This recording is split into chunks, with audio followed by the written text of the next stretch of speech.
तो हम pericyclic reaction start करने वाले हैं। हम इस लेक्चर में ये समझेंगे कि हम कैसे होमो एंड ल्यूमो डिज़ाइन करते हैं एंड इससे हमारी पेरिसाइक्लिक रिएक्शन को करना और उसे अंडरस्टैंड करना कितना इजी हो जाएगा।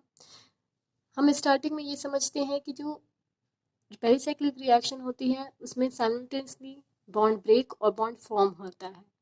यहाँ पे कोई इंटरमीडिएट नहीं बनता है, यहाँ कोई मैकेनिज्म की ज़रूरत नहीं है, कोई आपको रिएजेंट याद करने की ज़रूरत नहीं है और सिंपली आप इस रिएक्शन को समझ सकते हैं। सिर्फ heat and photochemical light use की जाती है।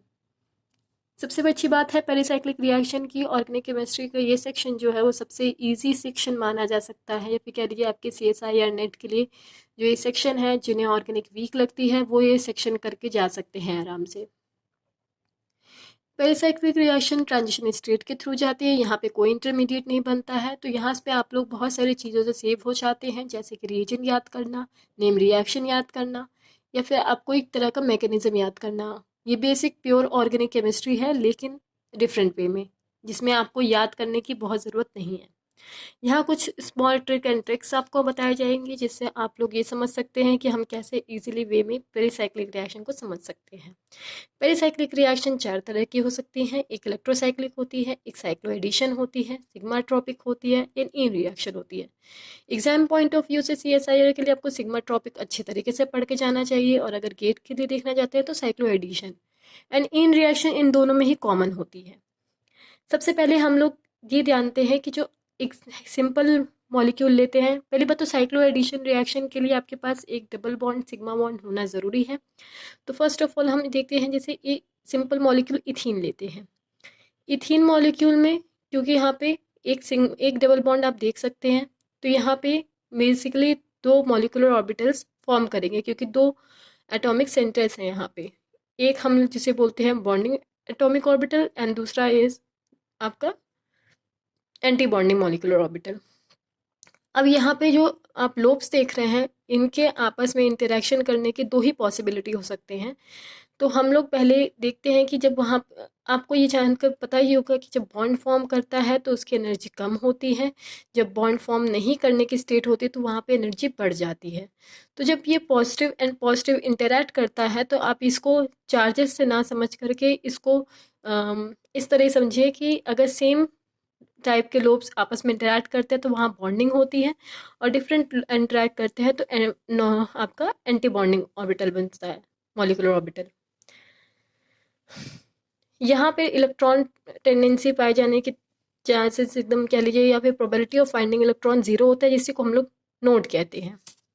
अभी मैं आपको ये बताने के बाद ये बताती हूँ कि आप जिस चीज़ को अभी इस तरह समझने से अच्छा है कि आप लोग इसे ट्रिक से भी समझ सकते हैं कि आप मॉलिक्यूलर ऑर्बिटल बनाएंगे कैसे।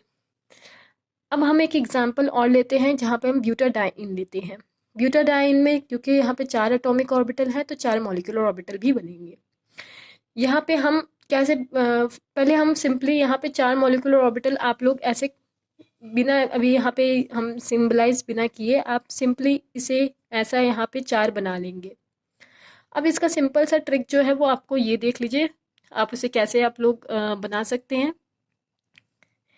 सबसे पहली बात तो आपको जो ये पता करना है कि आपके पूरे मॉलिक्यूलर ऑर्बिटल डायग्राम में, या फिर एक particular range of molecular orbital diagram में कितने नोड बनेंगे, तो वो n-1 होता है। एग्जाम्पल फर्स्ट में यहाँ पे n की वैल्यू हम लोग, क्योंकि ग्राउंड स्टेट है तो n की वैल्यू भी 1 है, तो 1 के लिए 1 - 1 0, तो यहाँ पे कोई भी नोड नहीं होगा। अब हम ये कैसे डिसाइड करते हैं कि यहाँ पे प्लस प्लस प्लस प्लस रहेगा या फिर प्लस माइनस, ये कैसे डिसाइड करते हैं? तो सबसे पहले आप लोग ग्राउंड स्टेट का 1 मान लीजिएगा, n-1 निकाल करके आपको पता चलेगा इसमें कोई भी नोड नहीं होगा। तो मतलब आपके पास नोड ना होने मतलब अगर यहाँ पे अगर आपका प्लस एंड माइनस है, तो यहाँ पे माइनस एंड प्लस का ऐसा कोई भी केस नहीं बनेगा। अभी कोई भी केस नहीं बनेगा। अब हमने सिंपली लिया यहाँ प्लस यहाँ माइनस, हमें पता है कि यहाँ बगल में माइनस प्लस नहीं आ सकता, तो हम प्लस माइनस ही बनाएंगे। फिर हमें पता है फिर माइनस प्लस नहीं आ सकता क्योंकि कोई भी नोड नहीं है।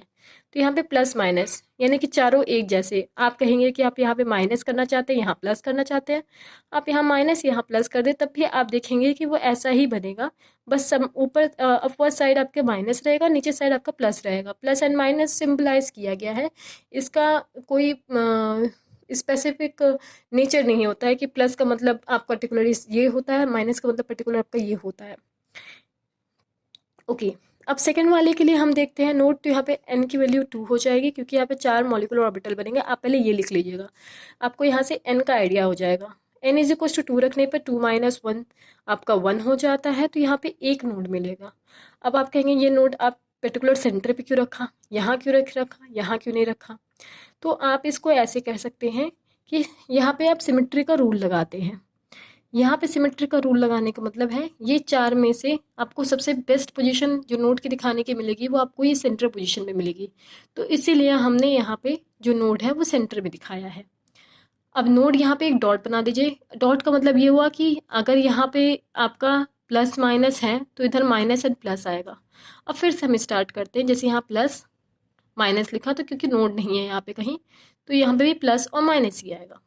उसके बाद यहाँ नोड है तो ये साइन चेंज करना चाहिए, फिर यहाँ पे आप साइन करके यहाँ कर सकते हैं। फिर ऐसे n इज इक्वल टू 3 रखने के लिए आपको नंबर ऑफ नोड्स 2 मिलेंगे। तो हम यहाँ पे एक नोड, अब 3 जगह है आपके पास, एक ये, एक ये, एक ये, तो आप ये तीनों में एक ये पोजीशन नोड का दे सकते हैं और एक ये पोजीशन, क्योंकि ये बेस्ट पोजीशन है जो आपको मिल सकती है। और ऊपर वाले केस में आपको 3 मिलेगी। तो आप पहला डिसाइड करके नोड्स के हिसाब से ये डायग्राम बना सकते हैं।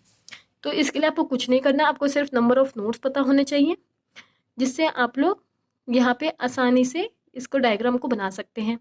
अब ऐसे ही 1 3 5 के लिए भी आप इसे ट्राई कर सकते हैं। ये मैंने बनाया हुआ है और आप इसे ट्राई करके इसको बनाइए। और ये एकदम शॉर्ट वीडियो है ताकि आप ये समझ सकें अगर आपको होमो और ल्यूमो बनाना है तो आप इसे कैसे बना सकते हैं। एंड अगर आपको और ज़्यादा जानकारी चाहिए पेरिसाइक्लिक रिएक्शन के लिए और इजी ट्रिक्स एंड ट्रिक्स के लिए, तो आप मुझे सब्सक्राइब कर सकते हैं मेरे चैनल को। Thank you.